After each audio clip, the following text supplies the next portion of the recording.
Hi friends, welcome back to your channel Nani Swapna vlogs. ఈరోజు Sunday స్పెషల్గా రొయ్యలు అయితే తీసుకొచ్చారు.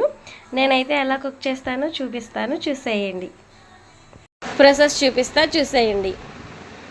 టమాటాలు, ఉల్లిపాయలు, అల్లం వెల్లుల్లి, ధనియాలు, చెక్క, లవంగం, జీలకర్ర ఇలా అన్నీ కలుపుకుని మిక్సీ అయితే పట్టుకోవాలి. పట్టిన తర్వాత పేస్ట్ అయితే ఇలా ఉంటుంది.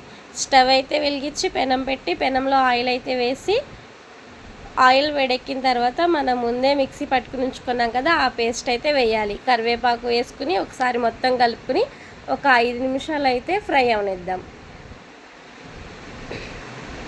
ఫ్రై అయిన తర్వాత మనం ముందే క్లీన్ చేసి పెట్టుకుని ఉంచుకున్నాం కదా రొయ్యలు, ఆ రొయ్యలు అయితే వేసుకోవాలి. మొత్తం ఒకసారి కలుపుకోవాలి.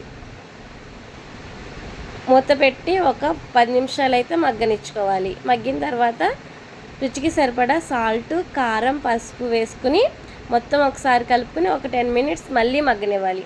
అంతే, సింపుల్గా ఈజీగా రొయ్యల కూర అయితే రెడీ అయిపోయింది. మీరు కూడా ఒకసారి ట్రై చేయండి.